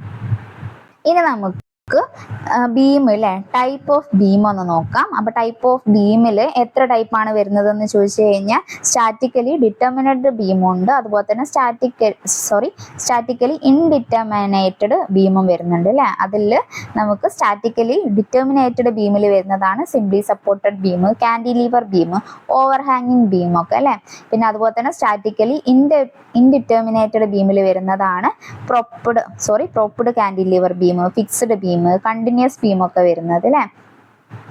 അതായത് നമ്മളിപ്പം സ്റ്റാറ്റിക്കലി ഡിറ്റർമിനേറ്റഡ് ബീമും ഇൻഡിറ്റർമിനേറ്റഡ് ബീം എന്ന് പറഞ്ഞു കഴിഞ്ഞാൽ നമുക്ക് ഇക്വിലിബ്രിയം കണ്ടീഷൻസ് ഉണ്ട് അല്ലേ. ഇക്വിലിബ്രിയം കണ്ടീഷൻസ് വെച്ചിട്ട് അതിന്റെ റിയാക്ഷൻ വാല്യൂസ് കണ്ടുപിടിക്കാൻ പറ്റുന്നതിനെയാണ് നമ്മൾ സ്റ്റാറ്റിക്കലി ഡിറ്റർമിനേറ്റഡ് ബീം എന്ന് പറയുന്നത്. അതുപോലെ തന്നെ ഈ ഒരു 3 ഇക്വിലിബ്രിയം കണ്ടീഷൻസ് വെച്ചിട്ട് നമുക്ക് അതിന്റെ റിയാക്ഷൻസ് കണ്ടുപിടിക്കാൻ പറ്റാത്തത് അല്ലേ. അപ്പം നമുക്ക് അതിന്റെ അൺനോൺ റിയാക്ഷൻസിനെ കണ്ടുപിടിക്കാൻ പറ്റില്ലെങ്കിൽ അതിനെയാണ് നമ്മൾ സ്റ്റാറ്റിക്കലി ഇൻഡിറ്റർമിനേറ്റഡ് ബീം എന്ന് പറയുന്നത്. അൺനോൺ റിയാക്ഷൻസ് ഫൈൻഡ് ചെയ്യുന്നതിനാണ് കേട്ടോ സ്റ്റാറ്റിക്കലി ഡിറ്റർമിനേറ്റഡ് ബീം എന്ന് പറഞ്ഞു കഴിഞ്ഞാൽ എന്താണ്? Unknown reactions in the beam can find out by using 3 equilibrium conditions അല്ലേ. അപ്പം σfx, σf5, σm എന്നുള്ള രീതിയിലൊക്കെ അതൊന്നും നമ്മൾ പറയുന്നില്ല. സ്റ്റാറ്റിക്കലി ഇതും ജസ്റ്റ് പറയുന്നുള്ളൂ. സ്റ്റാറ്റിക്കലി ഇൻഡിറ്റർമിനേറ്റഡ് ബീം എന്ന് പറഞ്ഞു കഴിഞ്ഞാൽ അൺനോൺ റിയാക്ഷൻസിനെ നമുക്ക് ഇക്വിലിബ്രിയം കണ്ടീഷൻസ് 3 ഇക്വിലിബ്രിയം കണ്ടീഷൻസ് വെച്ചിട്ട് കണ്ടുപിടിക്കാൻ പറ്റാത്തത്. അപ്പൊ നമുക്ക് ഇങ്ങനെ ഒന്നും ഞാൻ പറയുന്നില്ല. നമുക്ക് രണ്ടും കൂടെ കൂട്ടി കഴിഞ്ഞാൽ ഒരു 6 പോയിന്റ് ബീംസ് ആണല്ലേ നമുക്കുള്ളത്. അപ്പൊ നമുക്ക് അതിന് എന്തൊക്കെയാണെന്ന് ജസ്റ്റ് ഒന്ന് പറഞ്ഞു പോവാം. ഫസ്റ്റ് വരുന്നതാണ് സിംപ്ലി സപ്പോർട്ടഡ് ബീം. നിങ്ങൾ എല്ലാവരും കേട്ടിട്ടുണ്ടാവും സിംപ്ലി സപ്പോർട്ടഡ് ബീം അല്ലേ. സിംപ്ലി സപ്പോർട്ടഡ് ബീം അല്ലെങ്കിൽ SSB അല്ലേ. SSB എന്ന് പറഞ്ഞു കഴിഞ്ഞാൽ എന്താണ്? അതിൽ വരുന്നത് കുറച്ച് നമ്മൾ പറഞ്ഞിട്ടുണ്ടായിരുന്നത് കൺഫ്യൂഷൻ ആവരുത്, കുറച്ച് മുന്നേ പറഞ്ഞിട്ടുണ്ടായിരുന്ന ടൈപ്പ് ഓഫ് സപ്പോർട്ടാണ്. ഇപ്പൊ നമ്മൾ പറയുന്നത് ടൈപ്പ് ഓഫ് ബീം ആണ് കേട്ടോ. ടൈപ്പ് ഓഫ് ബീം എന്നുള്ളത് ഒന്ന് പറയാം. ടൈപ്പ് ഓഫ് ബീം ആണ് നമ്മളിപ്പോൾ പറയുന്നത്. ടൈപ്പ് ഓഫ് ബീമിൽ വരുന്നതാണ് സിംപ്ലി സപ്പോർട്ടഡ് ബീം, അതുപോലെ തന്നെ കാൻഡിലീവർ ബീം, പിന്നെ അതുപോലെ തന്നെ ഓവർ ഹാങ്ങിങ് ബീം, പിന്നെ പ്രോപ്ഡ് കാൻഡിലീവർ ബീം, പിന്നെ അതുപോലെ തന്നെ ഫിക്സ്ഡ് ബീം, കണ്ടിന്യൂസ് ബീം. ഇത് ജസ്റ്റ് മനസ്സിലാവേണ്ട ഒരു എഴുതിയതാണ്. ടൈപ്പ് ഓഫ് ബീംസ് ആണ്. ക്വസ്റ്റ്യൻ പറഞ്ഞത് ടൈപ്പ് ഓഫ് സപ്പോർട്ട് ആണ്. അപ്പോൾ നമുക്ക് സിംപ്ലി സപ്പോർട്ടഡ് ബീം എടുക്കുകയാണെങ്കിൽ ഒന്നുകിൽ അതിൻ്റെ one end hinged, one end roller support ആയിരിക്കാം, അല്ലെങ്കിൽ രണ്ട് എൻഡും റോളർ സപ്പോർട്ട് ആയിരിക്കാം. അതായത് രണ്ട് എൻഡും സപ്പോർട്ടഡ് ആയിരിക്കില്ല, സിംപ്ലി സപ്പോർട്ടഡ് ബീം എന്നാണ് പറയുന്നത്. അപ്പം ഇതിവിടെ നമുക്ക് റിയാക്ഷൻസ് തന്നെ പറഞ്ഞു പോവാം. നമ്പർ ഓഫ് റിയാക്ഷൻസിൽ ടോട്ടൽ റിയാക്ഷൻസ് ഇൻ ബീം വരുന്നത് 3 ആണ്. അതുപോലെ തന്നെ നമ്മൾ ഇക്വിലിബ്രിയം കണ്ടീഷൻസ് വെച്ചിട്ട് അല്ലേ, അപ്പോൾ നമ്പർ ഓഫ് റിയാക്ഷൻസ് വരുന്നത്, നമ്പർ ഓഫ് റിയാക്ഷൻസ് അങ്ങനെ എടുക്കുകയാണെങ്കിലും 3 തന്നെയാണ് വരുന്നത്. പിന്നെ നമുക്ക് കാൻഡിലീവർ ബീം അല്ലേ, കാൻഡിലീവർ ബീമാണ് നെക്സ്റ്റ് നമുക്ക് എടുക്കാനുള്ളത്. കാൻഡിലീവർ ബീമിൽ വൺ എൻഡ് ഫിക്സ്ഡും അതർ എൻഡ് ഫ്രീയും ആയിരിക്കും അല്ലേ. സിംപ്ലി സപ്പോർട്ടഡിൽ നമ്മൾ ഫിഗർ വരച്ചില്ല അല്ലേ. അപ്പോൾ നമ്മൾ സിംപ്ലി സപ്പോർട്ടഡിൽ ഇത് ബീമാണെങ്കിൽ അതിൽ ഇതേ രീതിയിൽ അല്ലേ രണ്ട് സപ്പോർട്ട് ഉണ്ടാവും എന്നുള്ളത് ഓർത്ത് വെക്കുക, അല്ലെങ്കിൽ ഇതേ രീതിയിൽ ഉണ്ടാവും അല്ലേ. അതാണ് നമ്മൾ സിംപ്ലി സപ്പോർട്ടഡ് എന്ന് പറയുന്നത്. ഇതിൻ്റെ reactions R1, R3, R2, R3 എന്ന് പറഞ്ഞിട്ടുണ്ടാവും അല്ലേ. 3 റിയാക്ഷൻസ് ആണ്. നമ്മൾ കാൻഡിലീവർ ബീം എടുക്കുകയാണെങ്കിൽ ഇത് നമ്മളെ ബീം ആണെങ്കിൽ അതിൻ്റെ സപ്പോർട്ട് അല്ലേ ഒരെൻഡ് ഫിക്സ്ഡ് ആയിരിക്കും, ബാക്കി ഇവിടെ ഓവർ ഹാങ് ചെയ്തിട്ടായിരിക്കില്ല ഉണ്ടാവുക. അപ്പോൾ കാൻഡിലീവർ ബീമാണ്, ഓവർ ഹാങ് അല്ല, കാൻഡിലീവർ ആ ഒരു ടേമിൽ തന്നെ നിങ്ങൾക്ക് അറിയാം അല്ലേ. ഇതുപോലെ ആയിരിക്കും, ഒരെൻഡിൽ മാത്രം സപ്പോർട്ടുള്ളതിനെയാണ് നമ്മൾ കാൻഡിലീവർ ബീം എന്ന് പറയുന്നത്. പിന്നെ നമുക്ക് തേർഡ് വണ്ണ് നോക്കാനുള്ളത് ഓവർ ഹാങ്ങിങ് ബീമാണ്. ഓവർ ഹാങ്ങിങ് ബീം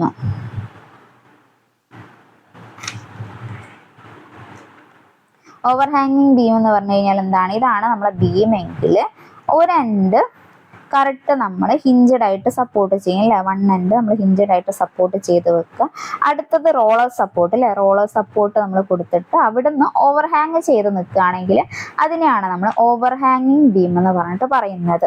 അപ്പം ഓവർ ഹാങ്ങിങ് ബീം എന്ന് പറഞ്ഞു കഴിഞ്ഞാൽ ഇതാണ്, വൺ എൻഡ് ഹിഞ്ചഡ് ആയിരിക്കും, other end extend beyond the roller സപ്പോർട്ടാണ്, മനസ്സിലാക്കി വെക്കുക.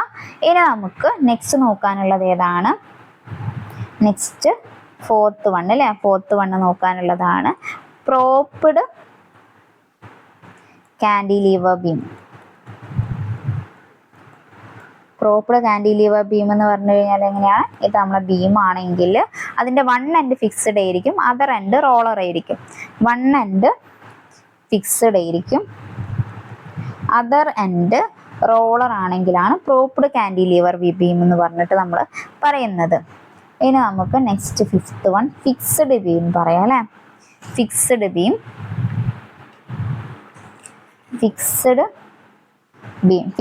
എന്ന് പറഞ്ഞു കഴിഞ്ഞാൽ എങ്ങനെയാണ്, അതിൻ്റെ ബോത്ത് എൻഡും ഫിക്സ്ഡ് ആയിരിക്കും അല്ലേ. ഇത് നമ്മൾ ബീം എടുക്കുകയാണെങ്കിൽ അതിൻ്റെ രണ്ട് എൻഡും ഫിക്സ്ഡ് ആയിട്ടുള്ളതാണെങ്കിൽ അതിന് നമ്മൾ പറയുന്നതാണ് ഫിക്സ്ഡ് ബീം എന്ന്. പിന്നെ സിക്സ്ത് വൺ അല്ലേ, സിക്സ്ത് വണ്ണ് പറയുന്നതാണ് കണ്ടിന്യൂസ് ബീം. കണ്ടിന്യൂസ് ബീം എന്ന് പറഞ്ഞു കഴിഞ്ഞാൽ എന്താണ്, beam having more than 2 supports അല്ലേ. അപ്പോൾ നമ്മൾ ഇതാണ് ബീം എടുക്കുന്നതെങ്കിൽ അപ്പോൾ അതിൻ്റെ സപ്പോർട്ട് അല്ലേ, സപ്പോർട്ട് വരുന്ന സമയത്ത് ഇതേ രീതിയിൽ മോർ ദാൻ 2 സപ്പോർട്ട് അല്ലേ, ഇങ്ങനത്തെ രീതിയിൽ കണ്ടിന്യൂസ് ആയിട്ട് പോവുകയാണ് അല്ലേ. അപ്പം അതേ രീതിയിലുണ്ടെങ്കിൽ ആ ഒരു ടൈപ്പ് ബീമിനെയാണ് നമ്മൾ കണ്ടിന്യൂസ് ബീം എന്ന് പറയുന്നത്. അപ്പം ക്ലിയർ ആയി എന്ന് വിചാരിക്കുന്നു. നമ്മളിപ്പോൾ ബീമാണല്ലേ പറഞ്ഞിട്ടുണ്ടായിരുന്നത്. അപ്പോൾ നമുക്ക് ടൈപ്പ് ഓഫ് ലോഡിങ്ങും പറയാനുണ്ട്. ടൈപ്പ് ഓഫ് ലോഡിങ്ങും കൂടെ പറഞ്ഞിട്ട് ഇന്നത്തെ ക്ലാസ് നമുക്ക് വൈൻഡ് അപ്പ് ചെയ്യാം. അപ്പോൾ നമുക്ക് നമ്മൾ ഇതുപോലെ തന്നെ സപ്പോർട്ട് പറഞ്ഞു, നമുക്ക് ലോഡിങ് നോക്കാം അല്ലെ. ടൈപ്പ് ഓഫ് ബീം പറഞ്ഞു. ഇനി നമുക്ക് ഈ ഒരു ബീമിൽ വരുന്ന ലോഡിങ് അല്ലേ, നമുക്ക് ഏതൊക്കെ ടൈപ്പ് ലോഡിങ് ആണെന്ന് നോക്കാം. ടൈപ്പ് ഓഫ് ലോഡിങ് അല്ലേ, ഏതൊക്കെ ടൈപ്പ് ലോഡിങ് ആണ് വരുന്നത്. ലോഡിങ് വരുന്ന സമയത്ത് 3 ടൈപ്പാണ് അല്ലേ. എന്താണ്, ഫസ്റ്റത്തത് പോയിന്റ് ലോഡ്, സെക്കൻഡ് വരുന്നത് യൂണിഫോംലി ഡിസ്ട്രിബ്യൂട്ടഡ് ലോഡ് അല്ലേ, UDL, യൂണിഫോംലി ഡിസ്ട്രിബ്യൂട്ടഡ് ലോഡാണ്. തേർഡ് വണ്ണ് യൂണിഫോംലി വേരിയിങ് ലോഡാണ് അല്ലേ, യൂണിഫോംലി വേരിയിങ് ലോഡാണ് വരുന്നത്. ഇങ്ങനെ 3 ലോഡ്സ് ആണല്ലേ നമുക്ക് ബീമിലേക്ക് വരുന്നത്.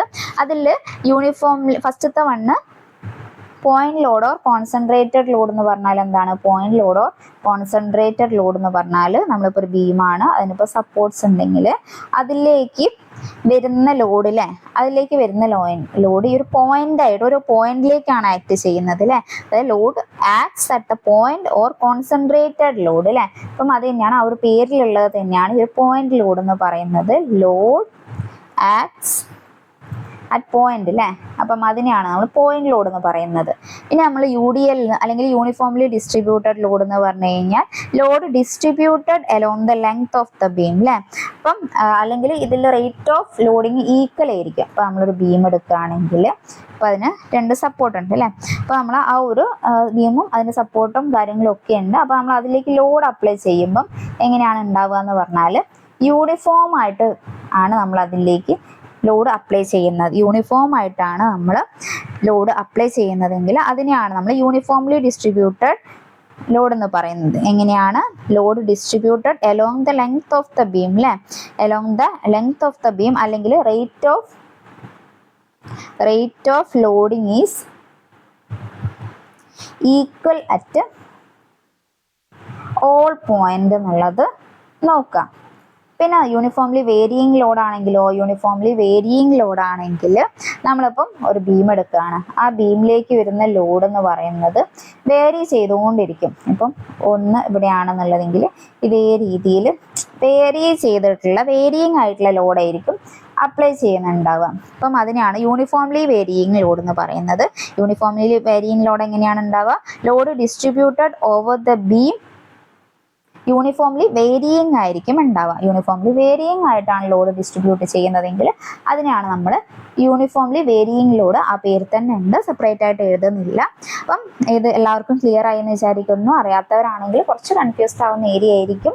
പക്ഷേ നിങ്ങൾ 2-3 പ്രാവശ്യം ചിലപ്പോൾ ഈ ഒരു ക്ലാസ് തന്നെ കേൾക്കുമ്പോൾ നിങ്ങൾക്കൊന്ന് ഒരു ഐഡിയ, ബേസിക് ആയിട്ടുള്ള ഒരു ഐഡിയ വരാൻ ചാൻസ് ഉണ്ട്. ടെൻഷൻ അടിക്കേണ്ട. അറിയാത്തവരാണെങ്കിൽ ജസ്റ്റ് പറഞ്ഞ പോയിന്റ്സ് മാത്രം ഒന്ന് നോട്ട് ചെയ്ത് വെക്കുക. അല്ലെങ്കിൽ നിങ്ങൾക്ക് പറ്റുന്ന രീതിയിൽ പഠിച്ചെടുക്കാൻ നോക്കുക. ഓക്കെ, അല്ലാത്തവരാണെങ്കിൽ പഠിച്ചവരാണെങ്കിൽ റിവിഷൻ രീതിയിൽ കാര്യങ്ങൾ നോക്കുക. മാക്സിമം നിങ്ങൾ നോട്ടും കൂടെ വെച്ചിട്ട് തന്നെ റിവൈസ് ചെയ്യുക. അതായിരിക്കും നിങ്ങൾക്ക് കൂടുതൽ യൂസ്ഫുൾ ആയിട്ട് വരിക. അപ്പോൾ നമ്മൾ ഇപ്പോൾ ലാസ്റ്റ് പറഞ്ഞിട്ടുണ്ടായിരുന്ന കാര്യങ്ങൾ എന്തൊക്കെയാണ്? നമ്മൾ ടൈപ്പ് ഓഫ് സപ്പോർട്ട് പറഞ്ഞു അല്ലേ. ടൈപ്പ് ഓഫ് സപ്പോർട്ടാണ് നമ്മൾ bending moment diagram, shear force diagram മുതൽ ഒന്ന് ടോട്ടൽ റിവൈസ് ചെയ്ത് പറയാം. നമ്മൾ bending moment and shear force diagram ആണല്ലേ പറഞ്ഞിട്ടുണ്ടായിരുന്നത്. ബീമിൽ ഉണ്ടാവുന്ന bending moment and shear force diagram എന്ന ബീമാണ് പറഞ്ഞിട്ടുണ്ടായിരുന്നത്. അതിൽ ഷിയർ ഫോഴ്സ് ഡയഗ്രാം എന്ന് പറഞ്ഞാൽ നമ്മൾ പറഞ്ഞിട്ടുണ്ടായിരുന്നു വേരിയേഷൻ ഓഫ് അത് കാണിക്കുന്നത് variation of the values of the shear force at different section along the length of the beam ആണ് ഷിയർ ഫോഴ്സ് ഡയഗ്രാം കാണിക്കുന്നത്. ബെൻഡിങ് മൊമെന്റ് ഡയഗ്രാം ആണെങ്കിൽ variation of the values of bending moment at the different sections along the length of the beam ആണ് bending moment diagram കാണിക്കുന്നത്. പിന്നെ type of support ആണെങ്കിൽ hinged or പിന്നഡ് support ഉണ്ട്, roller support ഉണ്ട്, fixed support ഉണ്ട്. അതിൽ ഹിഞ്ച്ഡിൽ reaction വരുന്നത് നോക്കുക 2 ആണ്. റോളർ സപ്പോർട്ട് ആണെങ്കിൽ റിയാക്ഷൻ വരുന്നത് 1 ആണ്. ഫിക്സ്ഡ് സപ്പോർട്ട് ആണെങ്കിൽ റിയാക്ഷൻ വരുന്നത് 3 ആണ്. പിന്നെ നമ്മൾ ടൈപ്പ് ഓഫ് ബീം പറഞ്ഞു. ടൈപ്പ് ഓഫ് ബീമിൽ സ്റ്റാറ്റിക്കലി ഡിറ്റർമിനേറ്റഡ് ബീമും സ്റ്റാറ്റിക്കലി ഇൻഡിറ്റർമിനേറ്റഡ് ബീമും പറഞ്ഞിട്ടുണ്ടായിരുന്നു. അതിൽ ടോട്ടൽ 6 ബീംസ് ആണ് നമ്മൾ പറഞ്ഞിട്ടുണ്ടായിരുന്നത്. Simply supported beam, cantilever beam, ഓവർഹാങ്ങിങ് beam, propped cantilever beam, fixed beams, പിന്നെ കണ്ടിന്യൂസ് ബീംസ് അല്ലേ. അതിൽ സിംപ്ലി സപ്പോർട്ടഡ് ബീം എന്ന് പറഞ്ഞു കഴിഞ്ഞാൽ ഒന്നിക്കൽ 1 എൻഡ് ഹിഞ്ച്ഡും 1 എൻഡ് റോൾഡ് സപ്പോർട്ടും, അല്ലെങ്കിൽ 2 എൻഡും റോളർ സപ്പോർട്ട് ആണെങ്കിൽ അതിനെയാണ് നമ്മൾ സിംപ്ലി സപ്പോർട്ടഡ് ബീം എന്ന് പറയുന്നത്. പിന്നെ കാൻഡിലിവർ ബീം ആണെങ്കിൽ 1 എൻഡ് ഫിക്സ്ഡും അതർ എൻഡ് ഫ്രീ ആയിട്ടും ഉള്ളതായിരിക്കും. ഓവർ ഹാങ്ങിങ് ബീം എന്ന് പറഞ്ഞു കഴിഞ്ഞാൽ 1 എൻഡ് ഹിഞ്ച്ഡ് ആയിരിക്കും, other end extend beyond the roller സപ്പോർട്ടാണ്. പിന്നെ നമ്മൾ പ്രോപ്ഡ് കാൻഡിലിവർ ബീം എന്ന് പറഞ്ഞു. അതെന്ന് പറഞ്ഞാൽ 1 end is fixed and other end is roller ആയിരിക്കും ഉണ്ടാവുക. പിന്നെ ഫിക്സ്ഡ് ബീം എന്ന് പറഞ്ഞാൽ ബോത്ത് എൻഡ് ഫിക്സ്ഡ് ആയിട്ടുള്ളതിനെയാണ് നമ്മൾ ഫിക്സ്ഡ് ബീം എന്ന് പറയുന്നത്. പിന്നെ നെക്സ്റ്റ് കണ്ടിന്യൂസ് ബീം പറഞ്ഞു. കണ്ടിന്യൂസ് ബീം എന്ന് പറഞ്ഞു കഴിഞ്ഞാൽ beam having more than 2 supports ആണെങ്കിൽ അതിനെയാണ് നമ്മൾ കണ്ടിന്യൂസ് ബീം എന്ന് പറയുന്നത്. പിന്നെ നമ്മൾ ലാസ്റ്റ് പറഞ്ഞിട്ടുണ്ടായിരുന്ന ടൈപ്പ് ഓഫ് ലോഡിംഗ് ആണ് പോയിന്റ് ലോഡ് അല്ലെങ്കിൽ കോൺസെൻട്രേറ്റഡ് ലോഡ് എന്നൊക്കെ നമ്മൾ പറയും. പോയിന്റ് ലോഡ് എന്ന് പറഞ്ഞു കഴിഞ്ഞാൽ എന്താണ്? Load acts at a point or concentrated ലോഡാണ്. ബീമിൽ ഒരു കോൺസെൻട്രേറ്റ് ഒരു പോയിന്റിലേക്ക് ആക്ട് ചെയ്യുന്ന ലോഡാണ് point load or concentrated load എന്ന് പറയുന്നത്. പിന്നെ യൂണിഫോംലി ഡിസ്ട്രിബ്യൂട്ടഡ് ലോഡ് എന്ന് പറയുന്നത് load distributed along the length of the beam ആണ്. അതുപോലെ തന്നെ rate of the loading is equal at all points ആയിരിക്കും അല്ലെ, UDL അങ്ങനെയായിരിക്കും ഓർത്ത് വെക്കുക. പിന്നെ അതുപോലെ തന്നെ യൂണിഫോംലി വേരിയിങ് ലോഡ് ആണെങ്കിൽ load distributed over the beam uniformly varying ആയിരിക്കും അല്ലെ, അതാണ് യൂണിഫോംലി വേരിയിങ് ലോഡ് എന്ന് പറഞ്ഞിട്ടുള്ളത്. അപ്പം ഇത്രയാണ് നമ്മൾ ഇന്നത്തെ ക്ലാസ്സിൽ ആഡ് ചെയ്യുന്നത്. അപ്പം എല്ലാവർക്കും ക്ലിയർ ആയി എന്ന് വിചാരിക്കുന്നു. അപ്പോൾ നമുക്ക് സിലബസിലുള്ള ഏരിയാസ് ഓരോന്നോരോന്നായിട്ട് നമ്മൾ കവർ ചെയ്തുകൊണ്ടിരിക്കുന്നുണ്ട്. എല്ലാവരും കറക്റ്റ് പഠിക്കുക. ഇനിയിപ്പോൾ നമുക്ക് നെക്സ്റ്റ് ക്ലാസ്സിലും ഇതിൻ്റെ ഒരു കണ്ടിന്യൂഷൻ തന്നെയായിരിക്കും ഉണ്ടാവുക. നമുക്ക് ഷിയർ ഫോഴ്സ് ഡയഗ്രത്തിൻ്റെതും ഒക്കെ പിക്ചേഴ്സ് ഏതാണ്, റെക്റ്റാങ്കിൾ ട്രയാങ്കിൾ വരുന്നത്, നമുക്ക് ഷിയർ ഫോഴ്സ് ഡയഗ്രാം ഒക്കെ നോക്കാനുണ്ട് അല്ലേ. അപ്പം ആ ഒരു കാര്യങ്ങളൊക്കെ ആയിരിക്കും നമുക്ക് നെക്സ്റ്റ് ക്ലാസ്സിൽ ഡിസ്കസ് ചെയ്യാനുള്ളത്. നെക്സ്റ്റ് ക്ലാസ് കൊണ്ട് നമുക്ക് ഈ ഒരു മൊഡ്യൂൾ 5 കംപ്ലീറ്റ് ചെയ്യാൻ പറ്റുമെന്ന് വിചാരിക്കുന്നു. അപ്പോൾ എല്ലാവരും നന്നായിട്ട് പഠിക്കുക. ഓരോ കാര്യങ്ങളും കറക്റ്റ് തന്നെ പഠിക്കുക. സിലബസിൽ പറഞ്ഞിട്ടുള്ള കാര്യങ്ങളൊക്കെ നിങ്ങൾ ലിസ്റ്റ് ആക്കിയിട്ട് എഴുതി പഠിക്കുകയാണെങ്കിൽ കുറച്ചുകൂടെ നമുക്ക് സിമ്പിളായിട്ട് കാര്യങ്ങൾ മനസ്സിലാവുന്നതായിരിക്കും. അപ്പോൾ മാക്സിമം നിങ്ങളിപ്പോൾ ഫസ്റ്റ് ടൈം കേൾക്കുകയാണെങ്കിൽ ഒരേ ക്ലാസ് തന്നെ 2-3 പ്രാവശ്യം പറ്റുകയാണെങ്കിൽ കേട്ട് നോക്കുക. അപ്പോൾ നിങ്ങൾക്ക് എന്തെങ്കിലും ഒരു ഐഡിയ കിട്ടാൻ ചാൻസ് ഉണ്ട്. ജസ്റ്റ് പറഞ്ഞു എന്നേ ഉള്ളൂ. അല്ലെങ്കിൽ നിങ്ങൾ ടെൻഷൻ അടിക്കണ്ട അല്ലേ, നിങ്ങൾ ഇപ്പോഴേ പ്രിപ്പയർ ചെയ്ത് തുടങ്ങുക. നെക്സ്റ്റ് ഒരു എക്സാം ആകുമ്പോഴത്തേക്കും ഓരോ എക്സാംസിനെ വിളിച്ചത് വരാനുണ്ട് അല്ലേ. അപ്പം ആ ഒരു എക്സാം ഒക്കെ ആകുമ്പോഴത്തേക്കും നിങ്ങൾ കറക്റ്റ് സെറ്റായിട്ടായിരിക്കും ഉണ്ടാവുക. അപ്പം എല്ലാവരും നന്നായിട്ട് പഠിക്കുക. എല്ലാവർക്കും all the best. Thank you.